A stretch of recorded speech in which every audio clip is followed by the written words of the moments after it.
Hey guys, it's Tiffany, and today I'm going to be telling you 18 books that I really enjoyed in 2018. My goal this year was to read 60 books. I did not quite meet my goal. Today is the 30th, and I am almost finished with my final 2 books of 2018, so I am going to count those, and one of them did make this list. I read 51 books in 2018, so I'm 9 books short of my goal, but I'm okay with that actually. Some of these I absolutely loved, and they're so memorable that I can still recall all of the details from them right now. Others of them, they were just fun in the moment, really enjoyable reads that I think you could check out too. So most of these are going to be physical books, but a few of them are audiobooks. So if you're new to audiobooks, or if that's your jam because you're a commuter like me, then yeah, that'll be fun to share with you too. So let's get into it.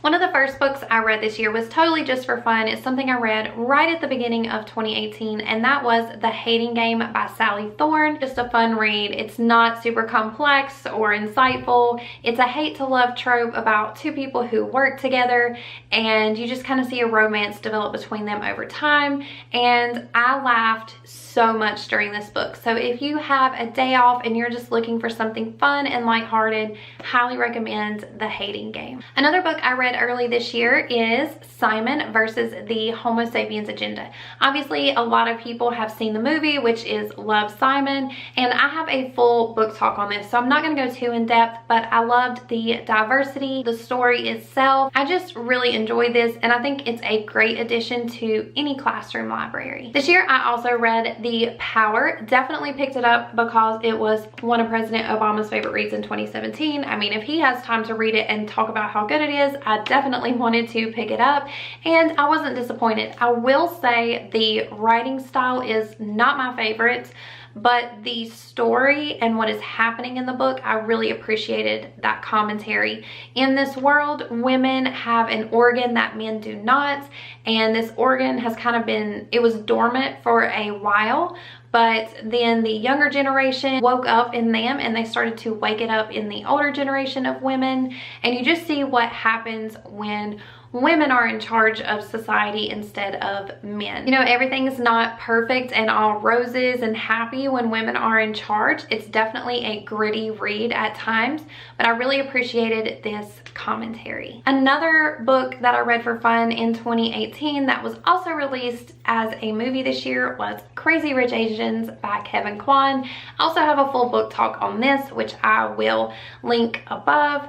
But yeah, it's an Own Voices novel. It's focused in Singapore. You get to read about Singapore culture and Singapore food and just kind of explore it through the eyes of someone who is originally from there. The movie, by the way, was fantastic, but very different from the book. This book covers so many characters in quite a bit of depth, especially Astrid.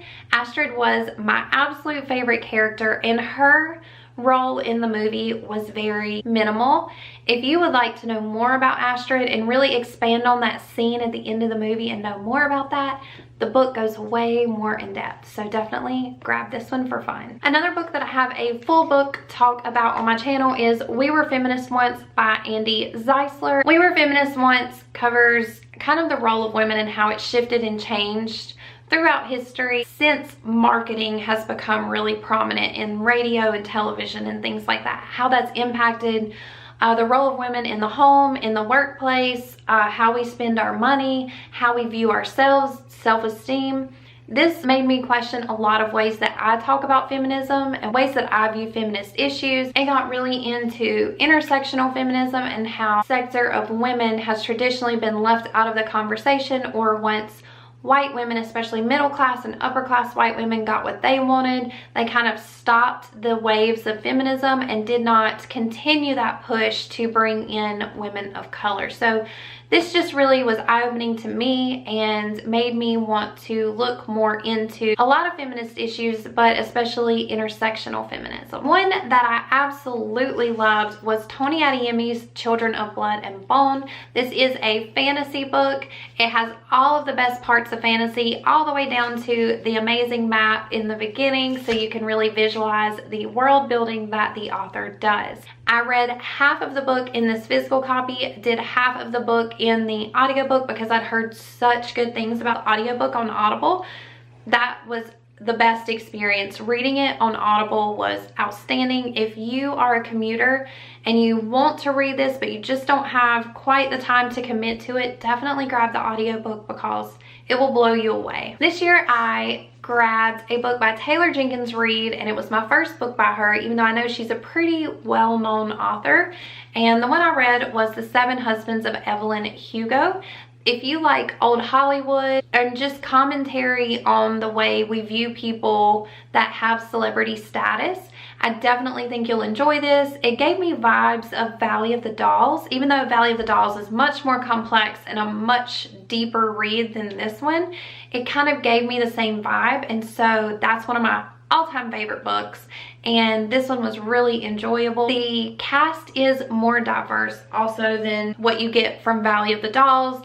The character Evelyn Hugo, which is the one you're following throughout, she is Cuban American, and then the journalist telling her story is biracial. So you also get more diversity in this than you did in Valley of the Dolls. For a classroom related book, I grabbed Better Than Carrots or Sticks this year on recommendation from Megan over at Too Cool for Middle School, and this is outstanding. It focuses on restorative practices for the classroom, and I read it long before I knew that I would be going back into the classroom this year. I'm so grateful that I did, because as soon as I jumped in this year, I was doing restorative circles and other restorative practices. I've called them to build community. I've called restorative circles to address issues in the classroom and just get feedback from students and have conversations, and I'm very grateful to this text for that. It's a very easy, short read, and it's one that you can go back and reference, so it's definitely one I would say it's worth owning your own copy of. Historical fiction work that I grabbed this year that I did not know if I would like. I just kept being drawn to it every time I saw it in the store, and so I finally grabbed it, was Pachinko, and I absolutely loved this book. It is a generational novel, which is not something I typically like. It's very character driven, also something I don't typically like. I really like plot driven stories. I think that's why I lean towards sci-fi and fantasy so much. This one was surprisingly good. There's no huge monumental thing that happens. There are, like, it kind of goes like this, like there are pockets of big events that happen throughout the story, because you're following someone throughout their entire life from birth until very, very old. So in doing that, you do see ups and downs, but you really just grow so attached to this family. And even beyond that, what is happening between Japan and Korea and the impact that that had on Korea, and then the split between North and South Korea. It's a really good book. If you have an interest in Asian history, you like historical fiction, you like generational stories where you don't just get to know characters, like you get an intimate look into their lives, I highly recommend Pachinko. Another classroom related text, specifically if you are a history teacher, is Thinking Like a Historian. I have a full book talk on this. I will link it above. This was not the type of book where I read it and I was like, oh, I never thought of that. Oh, that's something brand new to me. It's more like I kind of already did most of these things, but it helped me organize what I was doing. It laid out specific questions that I can implement into designing my curriculum, and I just really appreciated the examples, the conciseness, and the way it laid out how to implement historical thinking skills into the classroom. You can see I have so many pages marked.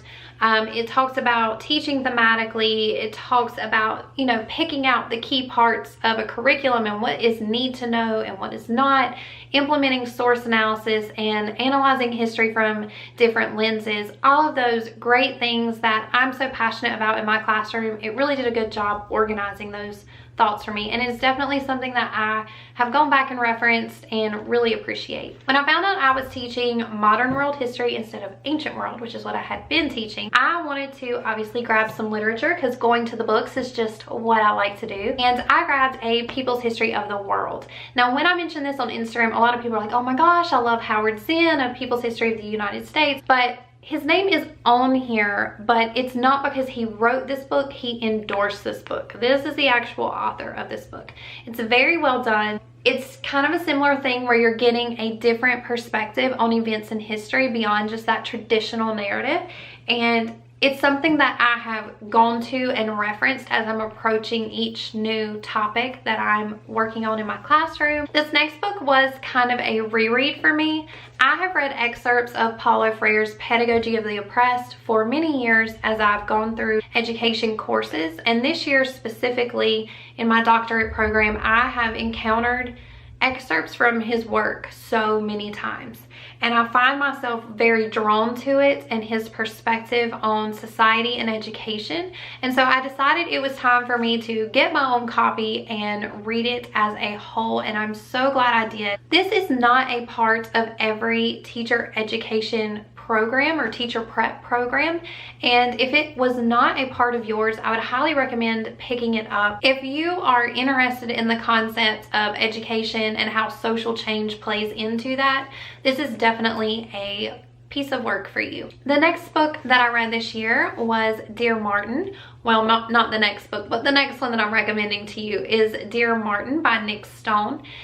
This is a tiny read. This is such a quick read, so there's really no excuse not to do this one. I grabbed this one, I read it in one sitting after my kids went to bed. I think it took me like 3 hours to get through it, and I can still recall key details from this story. It really impacted me. It has the drama of a contemporary novel, but it's not frivolous drama. It's raw and it's real and it's relevant to society, and I think this is a great addition to both a adults library as well as a classroom library. It's a quick read, definitely worth it. A book that I just recently finished that I've been so excited about this year, like I've wanted to read this one for so long, finally grabbed it, and that is A Winter's Promise by Christelle Davos. Saw this one around BookTube, not much actually, not as much as some books. This is not an overhyped book, but I did see it, and first of all, I was immediately drawn to this cover. This is a beautiful cover. I love this shade of blue. I love it so much. And just the story itself was also really interesting. So this is a French novel, and it's not a new book, but it's being newly translated into English. So the second book is not available in English yet. It will be available in May. I'm dying. I need May to get here so that I can read it. But it was just such a fun book. It is a very big book. I started this and read it within a few days over winter break, and I'm so glad that I did. If you like fantasy, that is your jam. This is a book for you. I love it when a book doesn't just focus on romance, it really focuses on the political intrigue, and that's what this book is. It's all about the politics. A nonfiction book that I listened to on audiobook this year on Audible was Between the World and Me. I really like getting nonfiction books that are shorter and read by the author on Audible, and that one did not disappoint.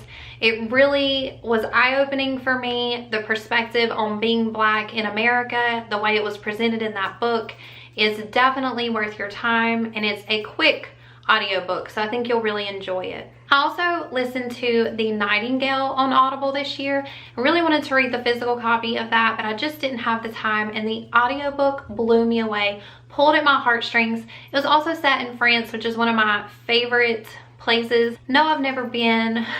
That's a whole nother discussion, but I absolutely loved The Nightingale and would highly recommend it if you are interested in World War II novels. This year, I also listened to, finally, A Discovery of Witches by Deborah Harkness. I listened to all 3 books in that. I believe it's a saga now, and there's another book that's been released from other characters' perspectives, but I listened to the original trilogy for A Discovery of Witches.